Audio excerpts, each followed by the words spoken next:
السلام علیکم دوستوں، کیسے ہیں آپ سب لوگ؟ آئی ہوپ آپ سب ٹھیک ہوں گے۔ آج ہم کریں گے مدینہ کی زیارتیں، وہ مقامات جو بہت اہمیت کے حامل ہیں، ان کے بارے میں ہم جانیں گے اور ان کی زیارت کریں گے۔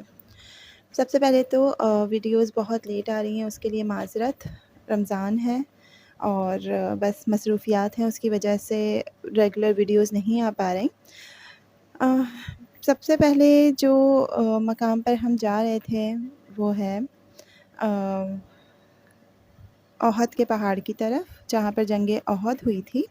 اس مقام پر ہم جا رہے تھے، لیکن راستے میں کچھ چھوٹی بڑی مساجد آ رہی تھیں جن کے بارے میں ہمیں گائیڈ بتا رہے تھے۔ تو یہ وائٹ کلر کی مسجد آپ کو سامنے دکھ رہی ہے، یہ وہ مسجد ہے جب حضور پاک صلی اللہ علیہ وسلم احد کی طرف تشریف لے جاتے تھے، احد کے پہاڑ کی طرف۔ تو وہاں جانے سے پہلے آپ اس مسجد پر کچھ دیر کے لیے قیام کرتے تھے اور پھر آپ اس مقام کی طرف جاتے تھے۔ سامنے ہی احد کے پہاڑ ہیں، تو بس اس طرف ہم جا رہے تھے۔ احد کے پہاڑ، اس کی ہسٹری یہ ہے احد کی کہ جو جنگ غزوہ احد ہوئی تھی، تو اس کے بعد وہ جو جنگ تھی وہ مسلمان جیت گئے تھے، اور حضور صلی اللہ علیہ وسلم نے اپنے اصحاب کو جو جنگ میں شامل تھے ان کو منع کیا تھا کہ وہ پہاڑ پر سے نہ اتریں، مگر مال غنیمت لوٹنے کے لیے اور اپنے جو ان کی فتح تھی اس کی خوشی میں وہ پہاڑ سے نیچے اتر گئے، اور پیچھے سے کفار تھے انہوں نے حملہ کر دیا تھا، اور پھر 70 سے زائد اصحاب جو ہے وہ شہید ہو گئے تھے۔ یہ جو مسجد آپ کو دکھ رہی ہے، یہ کوئی صرف یہ سعودی گورنمنٹ نے بنوائی ہے، یہ ہمیں گائیڈ نے بتایا ہے، اس کی کوئی ایسا ہسٹری نہیں ہے۔ تو احد کے پہاڑ کے مقام پر ہی ایک میدان ہے جو کہ 70 سے زائد جو ہمارے اصحاب شہید ہوئے تھے وہ وہیں پر ہی موجود ہیں، اور حضرت حمزہ رضی اللہ تعالیٰ عنہ کی قبر مبارک بھی اسی میدان میں موجود ہے۔ تو سب کی اجتماعی قبریں ہیں، تو اس کی بھی زیارت کرواؤں گی میں۔ اور اس مسجد کی بات کر رہی تھی، یہ جو مسجد بنی ہوئی ہے نا آپ کو دکھ رہی تھی، اس کی بات کر رہی تھی کہ یہ ویسے ہی بنائی گئی ہے، کوئی اس کی ایسا ہسٹری نہیں ہے۔ موسم اچھا تھا، تھوڑی سی دھوپ تھی زیادہ کیونکہ جمعے کا دن تھا، ادروائز موسم بہت زیادہ گرمی نہیں تھی، پلیزنٹ موسم تھا۔ اور یہ ہے وہ مقام جہاں پر 70 اصحاب کی قبریں موجود ہیں، اور جب وہ شہید ہوئے تھے تو اس کے بعد اسی مقام پر ان کی اجتماعی قبریں بنائی گئی تھیں۔ بہت بڑا میدان ہے، اور آپ یہ دیکھیں کہ اتنی بڑی اور اتنی مبارک ہستیاں ہیں، اور آپ ان کی قبریں دیکھیں، اور آج آپ ہمارے حال دیکھیں کہ ہم تو پورے مزار اور مقبرے اور پتہ نہیں کیا کیا بنا دیتے ہیں۔ تو بالکل ایک سیدھا میدان ہے، آپ کو پتہ بھی نہیں چلے گا کہ کون سی قبر کس کی ہے۔ اور ایک چھوٹی پہاڑی میں نے آپ کو ویڈیو میں دکھائی ہے جہاں پر لوگ موجود تھے، یہ وہ مقام تھا جہاں پر اصحاب شہید ہوئے تھے۔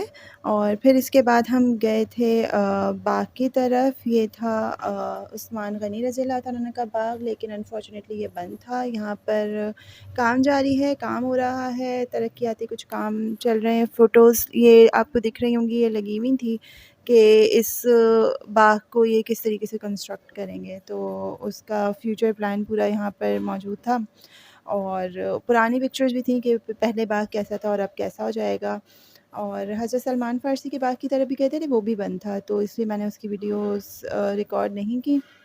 بس یہ باغ باہر سے ہی دیکھ کر اور پھر ہم روانہ ہو گئے تھے نیکسٹ اسپاٹ پر۔ تو یہ ہے جی مسجد قبلتین، یہ وہ مسجد ہے جہاں پر حضور پاک صلی اللہ علیہ وسلم نماز پڑھا رہے تھے۔ پہلے جو ہمارا قبلہ ہوا کرتا تھا مسجد اقصیٰ، اس کی طرف رخ کر اور نماز کے درمیان میں ہی حضرت جبریل تشریف لائے، اور انہوں نے اللہ پاک کا پیغام دیا کہ اپنا رخ جو ہے وہ خانہ کعبہ کی طرف موڑ لو، اور آپ صلی اللہ علیہ وسلم نے نماز کے یہ درمیان جو میں اوپر ہی مسجد بنی ہوئی اپنا ہے چھوٹی سی رخ موڑ پتھروں لیا تھا۔ والی، اس کو مسجد فتح کہتے ہیں، ٹھیک ہے، اور وہ جو نیچے بنی ہوئی ہے اس کو مسجد سلمان فارسی کہتے ہیں، ٹھیک ہے۔ اس طرح یہاں پہ 7 مسجدیں جی، لیکن ابھی شہید کر کے صرف 4 مسجدیں رہ گئی ہیں۔ اس کو جامع خندق کہتے ہیں، یہ جو بڑی والی بنی ہے، اس کے نیچے 2 مسجدیں تھیں، ان کو شہید کر کے یہ بڑی مسجد بنا دی۔ اور کہا جاتا ہے یہاں پہ جہاں جگہ چھوٹی چھوٹی مسجدیں بنائی ہوئی یہاں پر خیمے لگے تھے. تو اس کے بعد ترکیوں کی گورنمنٹ آئی تو ترکیوں نے یہاں پر ایسے پتھروں کی مسجد بنا دی اور پھر آہستہ آہستہ انہوں نے یہ مسجدیں اب کی ہوئی ہیں. ختم تو کر دی ہوئی تھیں ساری, اب یہ بند بھی ہیں, کچھ مینٹیننس بھی کر رہے ہیں بنانے کے لیے. اور پہلے یہ کھلی ہوتی تھی, یہاں پر نفل ادائیگی کر لیتے تھے لوگ, لیکن ابھی انہوں نے یہ والی بھی مسجدیں بند کی ہیں چھوٹی چھوٹی. اور اس کے بعد گائیڈ صاحب نے یہی بتایا کہ مساجد اس لیے بند کر دی گئی ہیں کیونکہ میرے اور آپ کے جیسے لوگ جو کہ اوبویسلی ہمارے لیے بہت معتبر جگہ ہیں, لیکن وہ آ کر پتھروں کو چومتے ہیں اور بدعت کرتے ہیں, تو اس کی وجہ سے گورنمنٹ نے وہاں پر نفل ادا کرنے کو بالکل منع کر دیا ہے.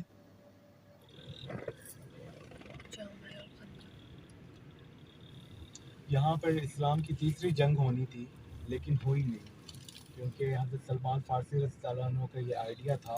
10,000 کفار مکہ تھے اور 3,000 صرف مسلمان تھے. تو کفار جو مکہ کے تھے وہ اس نیت سے مدینہ میں آئے تھے کہ اب ہم نے مسلمانوں کو ختم کر کر ہی جانا ہے مدینہ سے. لیکن حضرت سلمان فارسی رضی اللہ عنہ کو یہ آئیڈیا تھا کہ ہمارے ایران جس طرف ابھی ہے وہاں کا انہوں نے فرمایا تھا کہ ہماری طرف نا خندق کھودی جاتی, ٹرینچ, تو نا ہم خندق کھود لیتے ہیں, تو جیسے کافر اندر کو آنے لگیں گے تو ہم ان پر تیر انداز کر کے ان کو قتل کر دیں گے. تو ان کو تو پتہ نہیں تھا کہ خندق کو پار کیسے کرنی ہے, کیونکہ مسلمانوں نے تو کبھی خندق دیکھی ہی نہیں کہ کافروں نے یا مسلمانوں نے کبھی دیکھی نہیں تھی عرب کے یہ خندق ہوتی کیا ہے. تو جیسے وہ کراس کرنے لگتے تھے تو وہ ان کو نا قتل کر دیا کرتے تھے مسلمانوں کو, کافروں کو. تو اس کے بعد یہاں پر یہ والا واقعہ ہوا تھا جب حضرت محمد صلی اللہ علیہ وسلم, یعنی کہ خندق کے دوران اتنے زیادہ حالات خراب تھے مسلمانوں کے کہ حضرت محمد صلی اللہ علیہ وسلم نے اپنے پیٹ پر پتھر باندھ کے یہ والی خندق کھودی تھی. آپ نے سنا ہوگا وہ قصہ کیا نا پیٹ پر, تو وہ والا واقعہ ادھر ہوا تھا. اوپر کیا ہے یہ اوپر. اور بس اب ہم موجود تھے مسجد قباء میں. جتنی بھی دنیا میں مسجد ہیں مجھے لگتا ہے یہ خوبصورت مساجد میں سے ایک ہے. ویسے تو ساری ہی مسجدیں بہت خوبصورت ہوتی ہیں, لیکن مسجد قباء واقعی میں بہت خوبصورت ہے, بہت سکون ملتا ہے. اور آپ نے سنا ہوگا قباء اسٹریٹ کے بارے میں کہ ایک نئی اسٹریٹ بنی ہے مسجد قباء سے لے کر حرم تک کے راستے کے بیچ میں. یہ وہ راستہ ہے جہاں سے حضور صلی اللہ علیہ وسلم پیدل سفر کیا کرتے تھے مسجد قباء آنے کے لیے. تو اس راستے کے بیچ میں پوری اسٹریٹ بنائی گئی ہے جہاں پہ ریسٹورینٹس ہیں, جہاں پر شاپنگ مالز نہیں لائک شاپس وغیرہ ہیں, لیکن بہت اچھا اور بہت ہی ریزنیبل سامان مل جاتا ہے وہاں سے. تو بہت ہی خوبصورت اسٹریٹ بنائی ہے, رات کو بہت ہی حسین لگتی ہے. ہم نے بھی پیدل سفر کیا تھا یہاں سے, اور بس مسجد میں آ کر بہت سکون ملا. اس مسجد کی فضیلت یہ ہے کہ یہاں پر 2 رکعت نماز پڑھنے کا ثواب ایک کامل عمرے کے برابر ہے. تو یہاں پر جب بھی جو بھی آتا ہے مدینہ میں تو اس کو روز مسجد قباء آنا چاہیے اور 2 رکعت نفل لازمی پڑھیں, اور تاکہ آپ کو مدینہ میں بیٹھ کے اور عمرے کا ثواب مل سکے. اور بس یہ مسجد کے اندر کے مناظر تھے. رائٹ سائڈ پر جو آپ جگہ دیکھ رہے ہیں یہاں پر یہ مسجد کا وہ پورشن ہے جہاں پر بچے الاؤڈ نہیں ہیں, تو یہاں پر آپ سکون سے نماز پڑھیں. مسجد کافی بڑی ہے, شوٹ میں نے بہت تھوڑا سا کیا تھا کیونکہ آپ کو پتہ ہے تھوڑا سا سیکیورٹی ایشوز بھی ہیں, یہاں پر شوٹس وغیرہ منع کرتے ہیں ہر مسجد میں. بس اس کے بعد چلے گئے تھے ہم ہوٹل. اس کے بعد میں نے کچھ شوٹ نہیں کیا. امید کرتی ہوں آپ کو آج کی ویڈیو پسند آئی ہوگی. ویڈیو پسند آئی ہو تو لائک اور شیئر ضرور کر دیجیے گا اور چینل کو سبسکرائب کر دیجیے. آپ سب کی محبت کا شکریہ. ملتے ہیں نیکسٹ ویڈیو میں, تب تک اپنا خیال رکھیے گا. اللہ حافظ.